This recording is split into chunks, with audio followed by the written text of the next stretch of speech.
ફરિયાદને લઈને વિગતો મળી રહી છે। ગુજરાત રાજ્ય વિદ્યાર્થી વાલી મંડળની એક બેઠક મળી છે અને આ બેઠકમાં કૌભાંડમાં ગેરરીતિ સહિતના મુદ્દાઓ પર ચર્ચા થઈ રહી છે। આ પ્રકારના કૌભાંડમાં કઈ રીતે કાર્યવાહી કરી શકાય તે મુદ્દે ચર્ચા થઈ રહી છે। પુનઃ નીટની પરીક્ષા યોજવાની વાલી મંડળની માંગણી છે।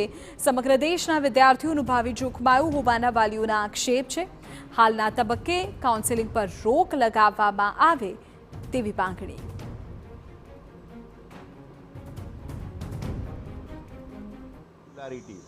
અને જે કોન્સ્પિરસી નીટની એક્ઝામમાં થઈ છે માટે અમારી બધા જ વાલી અને આ જે વાલી એસોસિએશન છે એનું એક અત્યારે હાલ કન્ક્લુઝન પર આવ્યા છીએ કે ફરી રીનીટ લેવાવી જોઈએ એવું અમારું સ્પષ્ટ मांगनी है। रीनीट तो डेफिनेटली होनी चाहिए हम सारे स्टूडेंट्स के लिए, बिकॉज हम सब ने ऑनेस्टली एग्ज़ाम दिया फर्स्ट थिंग।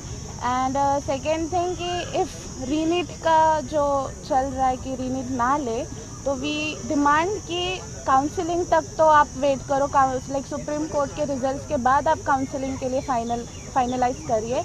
एंड लाइक मेरे स्कोर पे मेरे को जीमर्स इजीली मिल रहा था, जो आज मेरे स्कोर के बाहर ही मुझे जीमर्स नहीं मिलेगा। आज जे वालीओ भेगा थया छे एक खास अगत्यनो मुद्दो छे रीनीटनो। एटले रीनीट माटे अमे सरकार तथा सुप्रीम कोर्ट पासे मांगणी करवाना छे एवुं अत्यारे बधाए सर्वसम्मतिए अहींया आगळ नक्की कर्युं छे। रीनीटना मुख्य 4 मुद्दाओ छे, जेनी अंदर सौथी पहेलुं के काउंसलिंग स्टॉप करावવું અને કાઉન્સેલિંગ માટે અમે અહીંયાથી એક પત્ર ઝુંબેશ ચાલુ કરવાના છીએ અને માનનીય સુપ્રીમ કોર્ટના વડા ચંદ્રચૂડ સાહેબ શ્રીને અમે પત્ર દ્વારા જણાવવાના છીએ કે કાઉન્સેલિંગ કેમ સ્ટોપ થવું જોઈએ।